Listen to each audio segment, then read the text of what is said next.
11 de la mañana con 14 minutos en todo el país.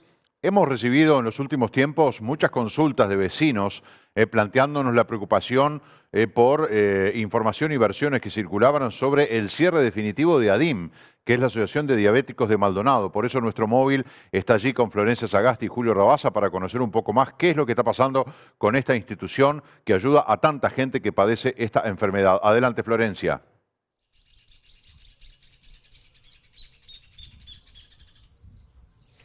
Marcelo, sí, como les adelantamos más temprano, seguimos aquí frente a la Asociación de Diabéticos de Maldonado. Estamos con Zulma Páez y Sergio Maceira, presidente y secretario de esta asociación, para conversar y resolver todas esas dudas que vos estás conversando. Bueno, muchas gracias a ambos por recibirnos. No, gracias a ustedes por darnos la oportunidad de comunicarnos con el grueso de Maldonado para hablar de esta enfermedad tan compleja.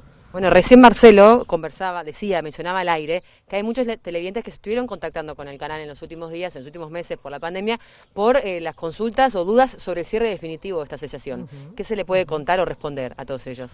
Bueno, vamos a contarles porque por suerte tenemos hoy la oportunidad, gracias a Marcelo que está atento a todo siempre. En realidad, el primer cierre que hicimos allá cuando el auge de la pandemia fue en realidad por las normas que en ese momento dictaba fundamentalmente la Intendencia de Maldonado en cuanto a que no se podía tener abierto, o sea, la plaza inclusive estuvo cerrada hasta ahora. Y bueno, por eso cerramos un mes, creo que fue un mes y algo. Y bueno, luego volvimos a abrir y ahora el último cierre que se hizo, que se comentó que era definitivo, no era definitivo para nada. Nosotros entramos en una crisis económica de la cual no es ajeno a nadie. O sea, todos sabemos que acá en este país hoy por hoy hay 100.000 y pico de trabajadores sin trabajo, otros 100.000 y pico en el seguro de paro, y bueno, y los comercios, la mayoría han cerrado, muchos comercios chicos han cerrado. Nosotros somos una asociación sin fines de lucro, la cual ha tenido que remar esta pandemia con todas las dificultades que enumeré y más. Y bueno, tuvimos que cerrar, o sea, entramos en una crisis económica.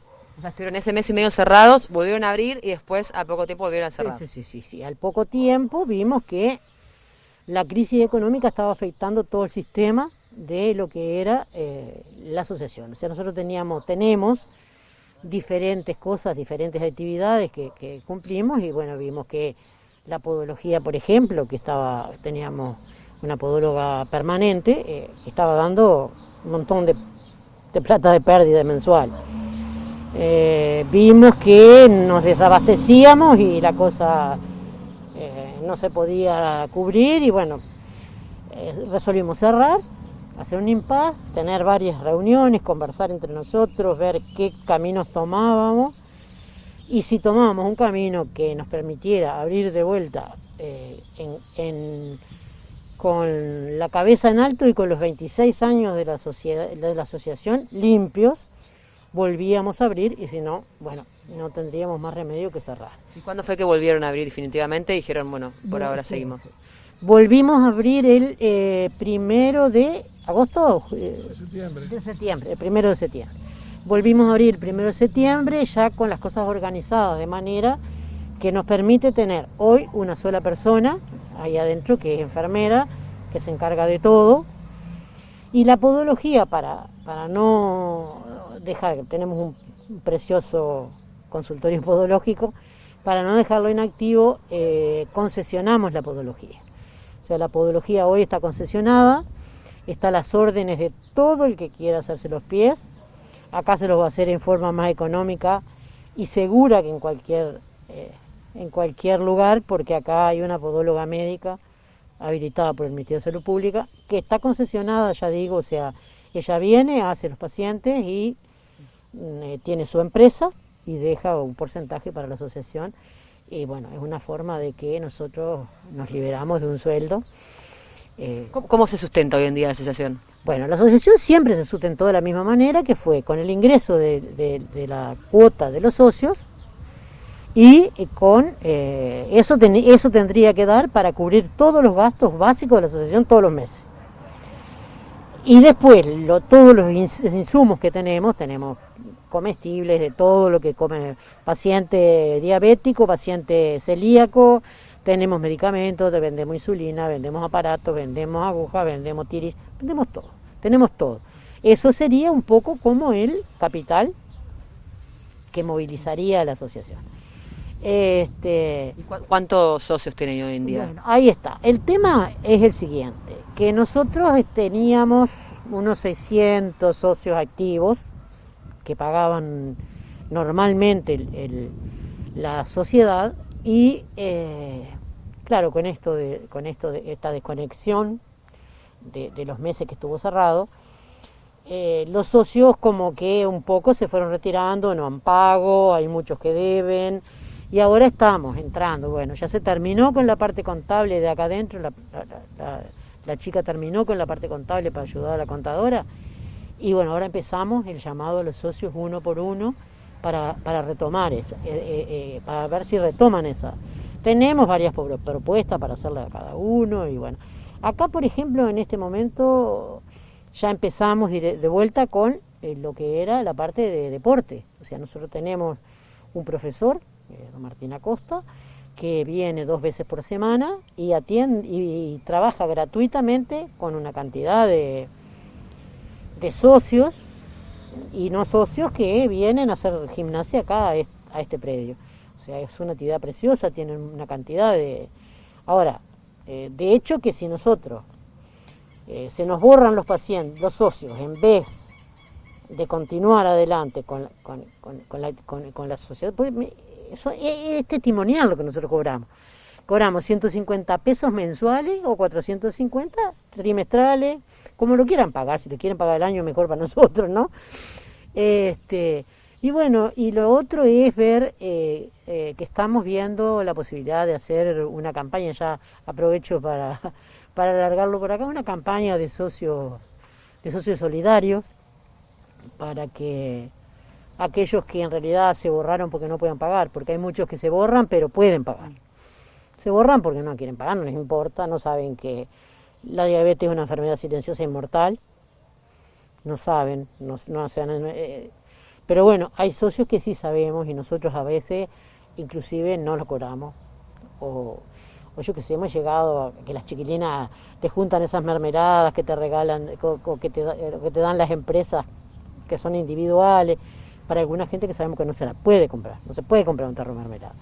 ¿En qué consiste esta campaña de socios voluntarios? Bueno, solidario. La campaña de socios solidarios, o sea, es una campaña que todas las instituciones que son de este tipo, sin fines de lucro, hacen porque en realidad el socio que nos pueda apoyar hace que nosotros podamos potenciar la asociación, pagar las deudas todos los meses y atender a otras personas, porque nosotros atendemos, desde ya te cuento que atendemos podología de las policlínicas de salud pública, que nos mandan, eso se atiende gratis, porque sabemos que no pueden pagar.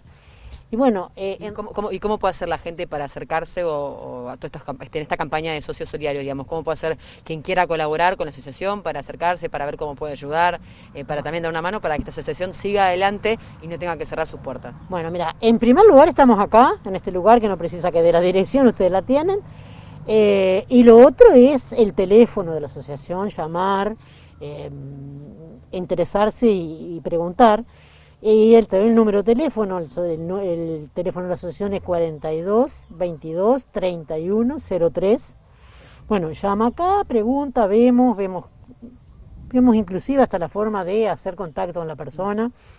Y bueno, y vamos a ver que tengamos, por ejemplo, eso es otra de las cosas que estamos viendo, es empezar a poder pagar en el hábitat para que no tengan que venir acá.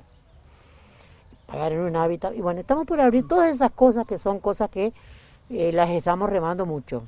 ¿Y en qué horario está funcionando entonces? O sea, lo importante es que todos los televidentes que tengan la duda siguen funcionando aquí la asociación, están trabajando para poder también brindarle la seguridad a todos los socios de que van a seguir activos durante los próximos. Por supuesto, sí. Sin duda lo único, nosotros queremos dejar claro acá que nosotros si cerramos fue porque en realidad No encontramos respaldo, nosotros hemos llamado a varias asambleas para cambiar la comisión directiva, que ya la tenemos que cambiar. Y bueno, ahora todo esto va a significar que llamemos a una asamblea próximamente, inmediatamente la contadora termine con su informe.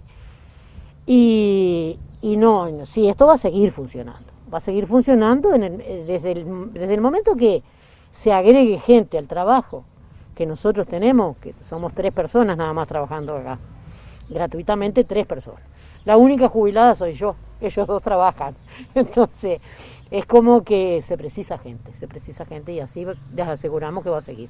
Muchas gracias a los dos por la información. No, gracias a ustedes por estar como siempre y bueno, ya nos veremos otra vez.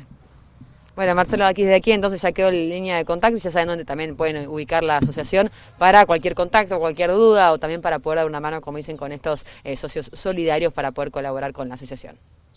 Florencia, muchísimas gracias. Vamos a seguir comunicados. Inclusive están entrando mensajes algunos que le plantean consultas a propósito de lo que acaba de decir Zulma Páez. Así que les estaremos haciendo llegar estos planteos. Gracias por ahora a los compañeros de Móvil. Volveremos con ellos en un ratito, también en vivo. Y ahora es un gusto para nosotros presentarles al ministro de Ambiente y Desarrollo Sostenible, el señor Adrián Peña. Bienvenido a nuestro programa. Un gusto. No, gracias por la invitación y la oportunidad.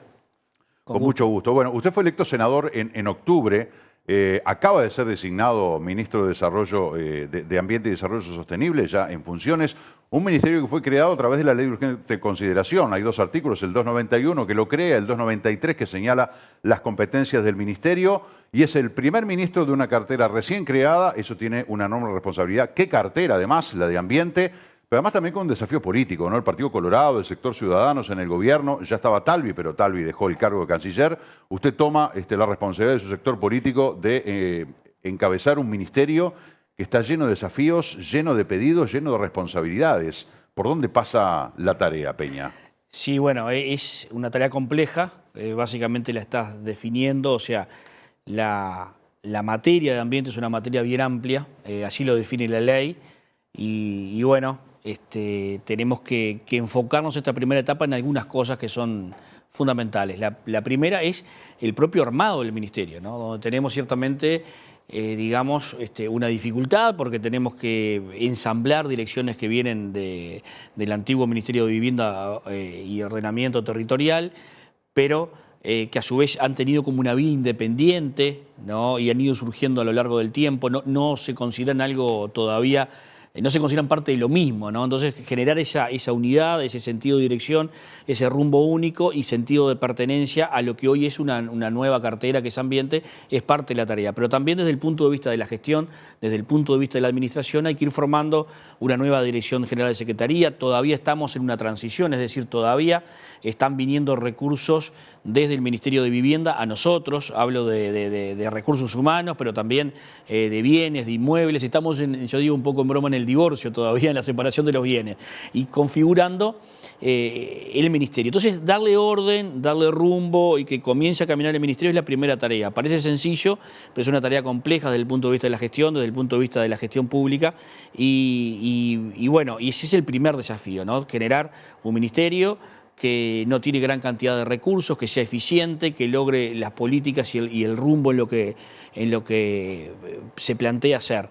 Y luego sí elegir 2 o 3 temas en los cuales el Ministerio puede actuar y debe actuar de manera inmediata, es decir, los 2 o 3 vectores de la gestión para esta primera etapa. En eso estamos, ¿no? Y ahí hemos definido algunas cosas, hemos definido el tema del agua, hemos definido el tema de los residuos, hemos definido el tema del desarrollo sostenible, como líneas claves o centrales para ir mejorando, digamos, en estos primeros años, ir teniendo mejores indicadores de aquí al final de nuestra gestión.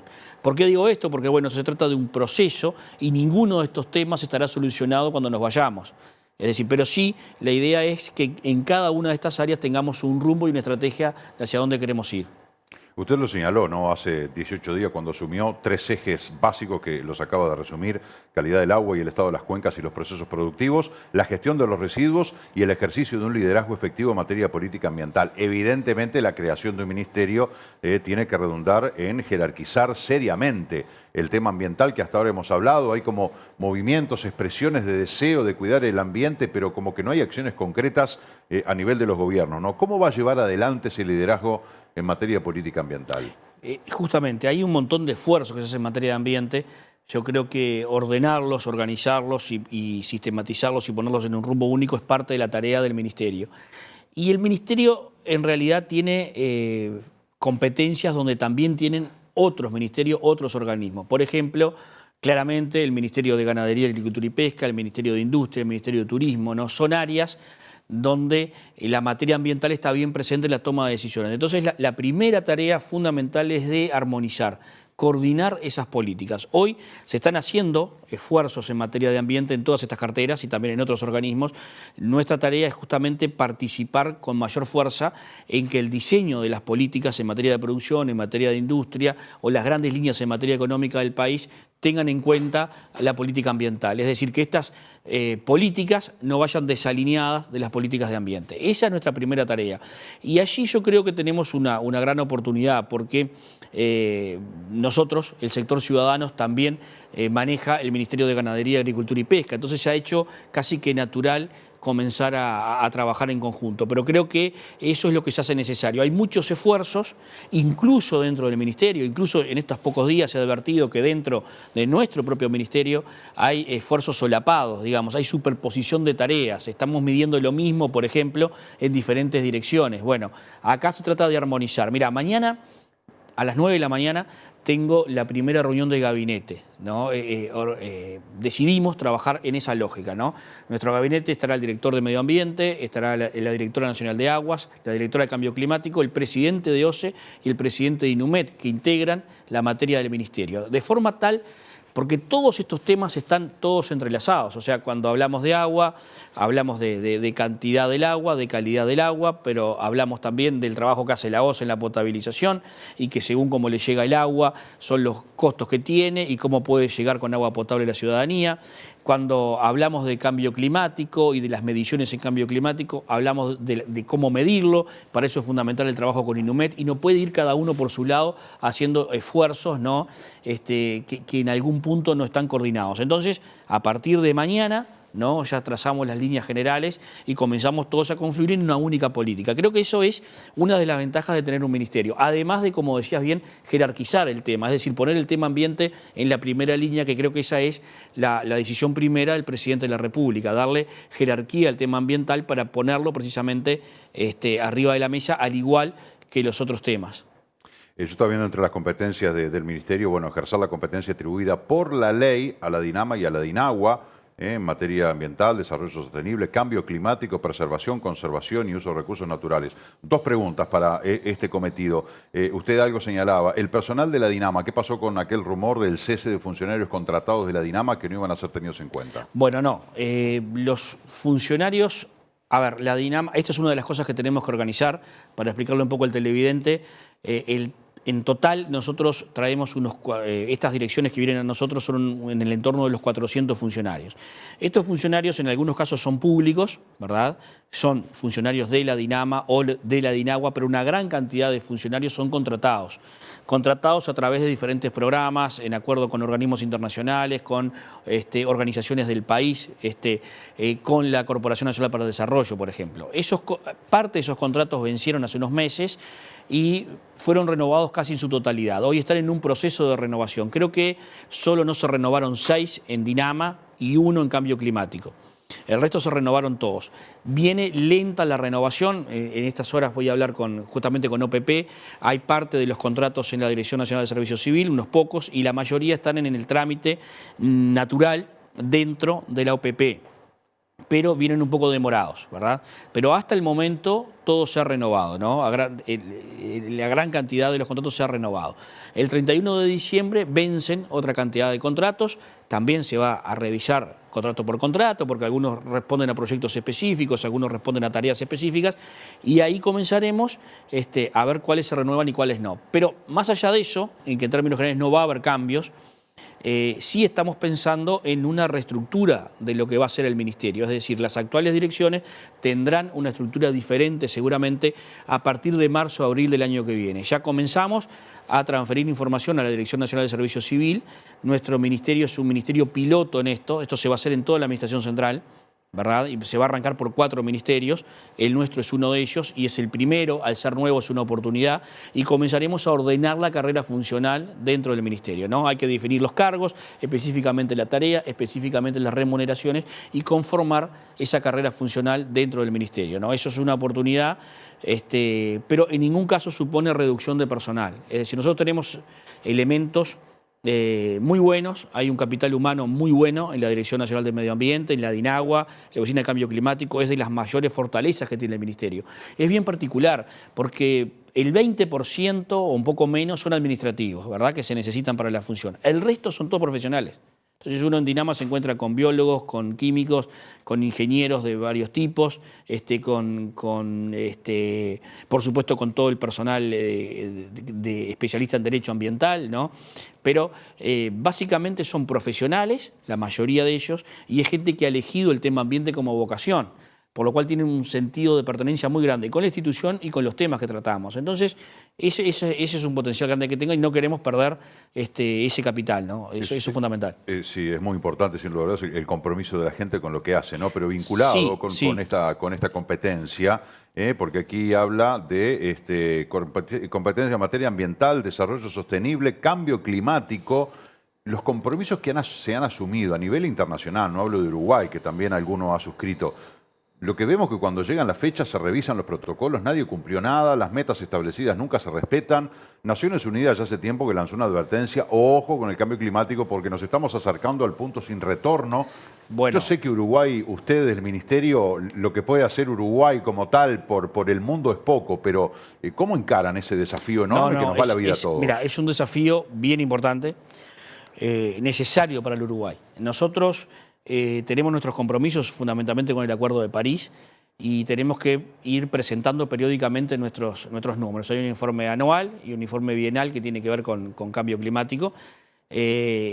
No solo que tenemos que presentar esos números, sino que nuestro compromiso es mejorar esos números, ¿no?, de manera significativa.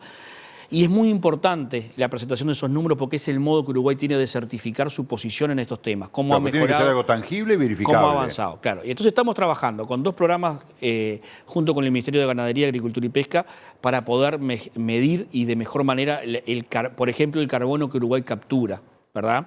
En otro sentido, también estamos firmando acuerdos que nos permitan mejorar precisamente en las mediciones. Uruguay tiene una producción en términos generales sustentable desde el punto de vista ecológico, tiene una producción natural, por ejemplo, de sus carnes. Lo que está restando es poder certificar y verificar los números de Uruguay de manera más precisa. Estamos en ese camino, incluso próximamente seguramente estemos firmando una alianza con el gobierno del Reino Unido, ¿no?, porque Uruguay está en los países que emiten muy poco carbono en la generación de su energía, ¿no? Tenemos una base de generación de energía renovable muy alta que no tiene prácticamente ningún país del mundo y eso tenemos que ponerlo en valor. ¿Por qué digo esto? Porque todos estos indicadores, todos estos números tenemos que comenzar a comunicarlos y Uruguay tiene que posicionarse como un país que puede perfectamente armonizar su desarrollo económico con el ambiente. Hay que corregir algunas cosas, hay que corregir algunos procesos productivos y hay cosas que mejorar, sí, pero no estamos tan lejos, ¿no? Y en la medida que podamos ir tomando nota, ir midiendo, ir comunicando, esta información es bien relevante. Mirá, hace 10 días participaba del lanzamiento de una plataforma que se llama ProCarnes, ¿no? Es una plataforma para tratar de colocar mejor nuestras carnes en el mundo. Participa el Ministerio de Ganadería, el Ministerio de Economía, el Ministerio de Relaciones Exteriores, el Ministerio de Industria y el INAC es quien lo coordina.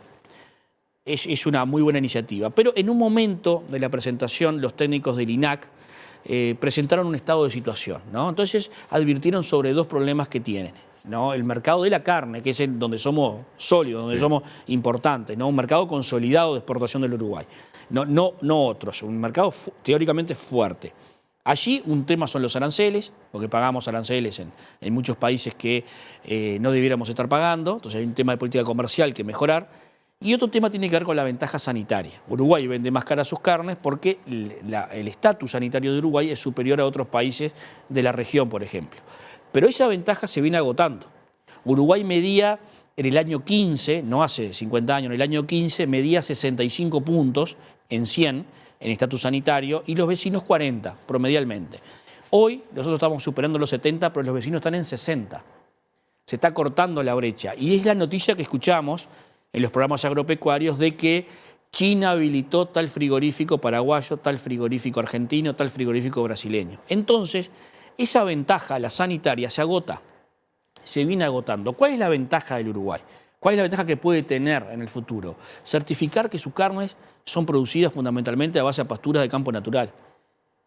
Más allá del discurso, más allá del marketing. De ganado en pradera, eso está, a cielo abierto. Eso está en el speech, en el marketing, pero hay que certificarlo.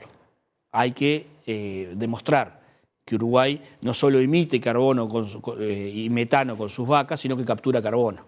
Ese es el trabajo nuestro, ¿no? Y si nosotros logramos demostrar que efectivamente es una producción certificada, ¿verdad?, como producción natural de carnes, bueno, ahí tenemos un plus para meternos en mercados que están dispuestos a pagar más por esa carne certificada como natural. Entonces, ahí hay mucho para trabajar. Y digo, esta luz se prende en la carne. Imaginemos en otras cosas donde podemos también certificar. El viernes, por ejemplo, estuve en una reunión hasta tardísimo en Lascano, ¿no?, con la Asociación de Ingenieros Agrónomos, sobre todo del sector del este del país, ¿no? Allí hablamos de estas cosas, ¿no? Un arroz que certifica los procesos que en Uruguay se hacen de rotación de arroz con pasturas, por ejemplo, que tiene un tratamiento bien diferente al arroz brasileño o a cualquier otro arroz con el que podamos competir. Bueno, es un plus en el mercado. Es valor asociado, que supone valor agregado. Son mejores precios, mayores ingresos para los uruguayos. Por eso la materia de ambiente es tan importante, no solo por la responsabilidad que tenemos, no solo por lo que tenemos que hacer, ¿verdad?, como en el cuidado de ese entorno del cual somos parte, sino porque también desde el punto de vista económico el Uruguay se juega mucho en eso y tiene una oportunidad si se consolida como país natural en el concierto de las naciones. Quiero hablar con usted del agua. Son muchos temas. En lo personal ustedes saben que yo soy un apasionado del tema ambiental. Pero voy a seguir viniendo. Claro, si me invitás, sigo viniendo. Es la primera posibilidad que tenemos. Primero que se acaba de crear un ministerio, ¿no? Pero hasta ahora lo máximo era poder hablar con la DINAMA, poder hablar con alguien de la DINAGUA, poder hablar con la DINARA, digo, con direcciones generales que en realidad uno tenía la sensación de que no se le estaba dando al tema climático, al tema ambiental, la importancia que realmente tiene. La creación de un ministerio nos da la sensación de que da ese paso y por eso tenemos muchas cosas para hablar con el ministro Peña. El tema del agua. Usted recién leímos un título del Observador y usted hacía referencia recién. El tema del agua, ¿le preocupa la cantidad del agua, además de la calidad? Sí. ¿Qué pasa? ¿De dónde sacamos agua? Acá está la idea de la planta desalinizadora, empezar a tomar agua del océano y sacarle la sal para incorporarla al proceso de potabilización. Sin duda nosotros tenemos que trabajar en los dos temas, que es cantidad y calidad, ¿no?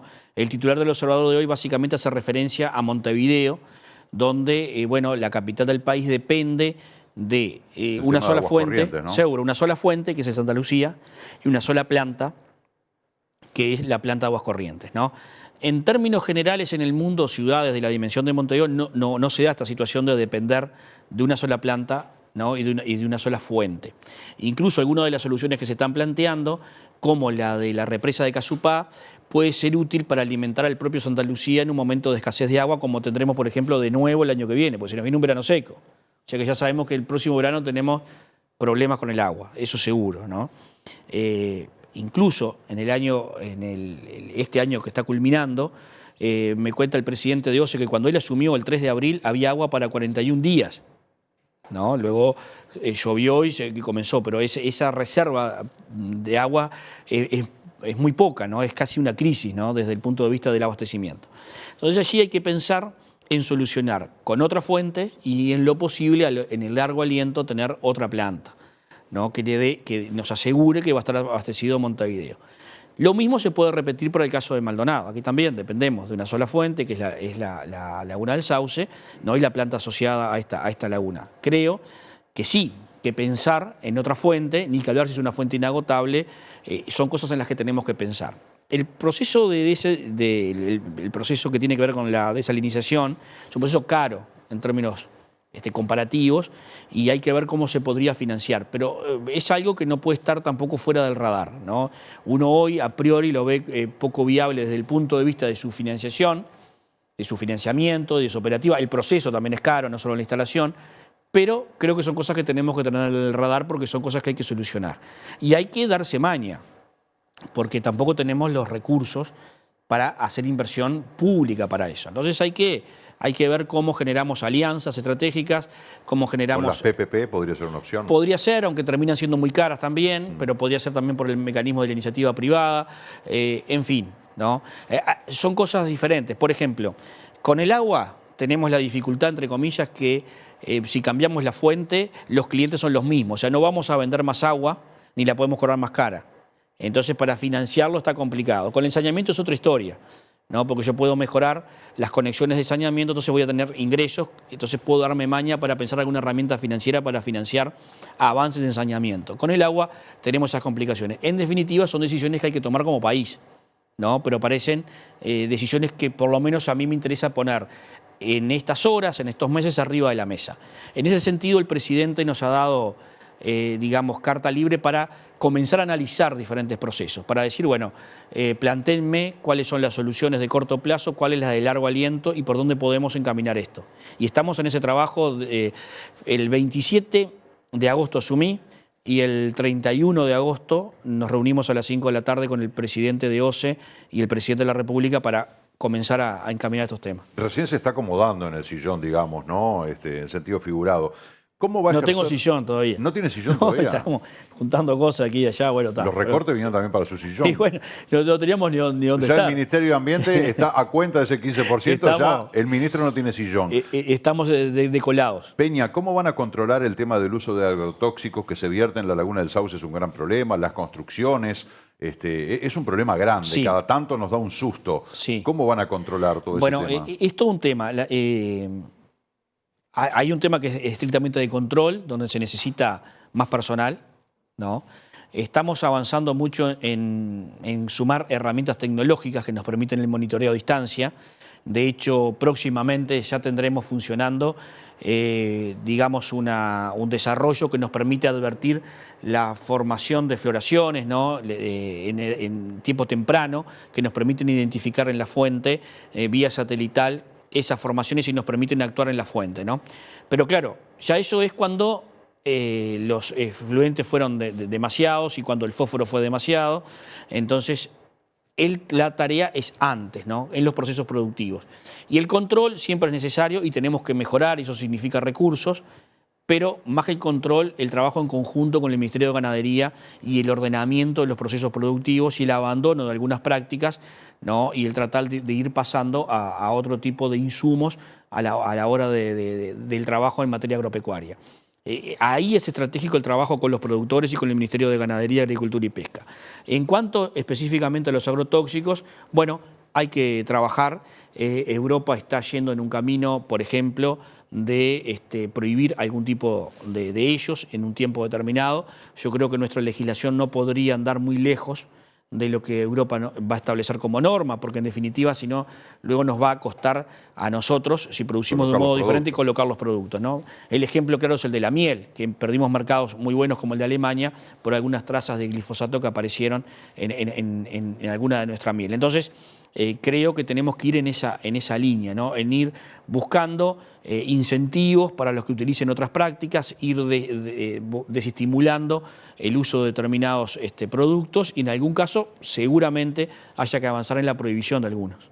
No hay duda de eso. Se me termina el tiempo y además de la cantidad de preguntas que tenemos para el ministro, se me van ocurriendo otras a raíz de lo que él dice, ¿no? El tema de la apicultura es un problema enorme, hay productores que están muy preocupados porque además el rol de la polinización, o sea que no le damos bolilla, no, incluso ni siquiera estamos hasta informados de qué se trata y nos va la vida literalmente y hay una caída estrepitosa, una pérdida muy preocupante de colmenas que también sería otro tema para hablar. El cuidado de la costa, ministro, que nos preocupa mucho la costa, las construcciones, las normativas, las excepciones, ¿cómo va a trabajar en ese sentido? Se nos ocurren balnearios de Rocha, por ejemplo. Sí, en Rocha estuvimos el viernes y allí hay problemáticas en donde el hombre avanzó en zonas que no podía hacerlo, a veces por desconocimiento, a veces no tanto por desconocimiento, pero bueno, eso está trayendo consecuencias. Allí hay que actuar en conjunto con las intendencias, hay que tratar de recuperar lo que se puede recuperar y hay que avanzar en la línea de... Ahora, por ejemplo, estamos por presentar un estudio a través de los fondos verdes, que son fondos no reembolsables a los que el Uruguay accede, todo un estudio de lo que se denominan los arcos de playa, ¿verdad? Para ver cómo inteligentemente podemos actuar en preservación de esas playas sin perder, digamos, aquellos lugares donde también hay propietarios que compraron, ¿verdad? Sus terrenos y construyeron. Hay lugares donde se ocupó, pero hay lugares donde se compró. Sí, hay quienes hicieron las cosas bien y quienes hicieron las cosas mal. Y hoy sus casas están en riesgo. Entonces, quizá tengamos una solución en lo inmediato, en la que estamos trabajando, un parche, pero estamos pidiendo un informe global sobre el arco de playas para ver en su integralidad el fenómeno, ¿no? Porque aquí todo actúa. Cuando uno más comienza a conocer de ambiente, más entiende la visión holística y del todo que hay que tener, ¿no? Por eso es muy importante lo que vos decías recién de la polinización, es decir, todo está conectado, todo tiene que ver y justamente la preservación de los ecosistemas refiere a eso, ¿no? Yo, por ejemplo, el otro día lo hablaba en cuanto a cómo están trabajando en la cuenca de la Laguna Merín. Yo como ministro preciso, para lograr certificaciones para la carne, que no es en realidad la principal producción de ahí, preciso que esos ecosistemas se mantengan y que los pueda certificar porque me ayudan en lo otro. O sea, está todo vinculado. Está todo vinculado. No son unidades estancas, ¿no? Está todo vinculado. En la medida que lo comenzamos a comprender y comenzamos a entender que así funciona, es que, bueno, es que en las acciones también tenemos que tomar conciencia de que cuando tocamos aquí, movemos allá, ¿no? Tal cual. Es como la canción de Facundo Cabral, que dice que arranca una flor y se mueve una estrella. Es más o menos. Tal cual. Ministro, cierro la entrevista. Nos quedó hablar del tema, usted lo mencionó recién, los temas medioambientales, los temas de áreas protegidas, esos 2 artículos de la LUC que aparecieron en el último momento porque no estaban en el borrador, después decidieron desglosarlos y tratarlos aparte, que tiene que ver con aquel requisito de que para declarar un área natural protegida tiene que estar la anuencia del propietario, o sea, queda a criterio de un privado una cuestión que es de alcance nacional. Después eso se modificó y ahora se incorpora que también se escuchen las voces de las intendencias y de las juntas departamentales, algo que usted halagó, lo encontró muy bien, pero que también desde las anteriores jerarquías dicen, pero van a supeditar un bien general nacional a una decisión de un gobierno, de un territorio, de un grupo de vecinos. Lo último que en definitiva no se aprobó, nosotros los artículos como originalmente estamos cerrando. Como originalmente vinieron, no los acompañábamos. Sí. Luego, todo producto de una negociación culminó con que la designación de una nueva área como protegida se haría en consulta con la Intendencia. No quiere decir, es la consulta. Que no es preceptiva, y nos parece que ahí el gobierno departamental está bueno que opine. O sea, el gobierno puede opinar diferente incluso, y igualmente se avanza. Pero los artículos... No es resolutiva la opinión de los gobiernos departamentales. No, pero esos artículos no avanzaron. Esos artículos no se votaron. ¿Eso está durmiendo ahora? Va para largo, eso no quedó, murió con la ley. Está bien, digo, pero los 2 artículos que se pasaron a comisión independientemente, ¿no están en tratamiento independiente? Bueno, no se pasaron esos 2 artículos a la comisión. ¿No están en la comisión? No, se eliminaron directamente. ¿Directamente? Sí. O sea que el Sistema Nacional de Áreas Protegidas... Sigue como está. Sigue como está. Ahora sí tenemos ahí, y te lo digo en 30 segundos, que pensar en cómo aumentar en área protegida, sabiendo que el avance del área protegida va a afectar algún derecho de propiedad, algún derecho económico, y que hay que ver cómo se logra algún sistema de compensaciones. Hay que trabajar mucho por la vía de los incentivos para que le sirva al productor que el área sea protegida. Bueno, en eso hay gente que sabe mucho en Uruguay, que no sé ni de qué pelo es, pero hay economistas que saben de ambiente, hay científicos que saben de ambiente, hay abogados que saben mucho de ambiente, y los estamos juntando para darle una solución a este problema. Ministro, le quiero agradecer muy especialmente su visita. Ha sido un honor. Nos quedan muchas preguntas. Excusa perfecta para que nos vuelva a visitar. Con mucho gusto. Muchísimas gracias y buena gestión. Gracias por los deseos, que los preciso todos. Sí, la buena energía. Está todo el país con usted. Señoras y señores, hacemos una pausa, ya volvemos.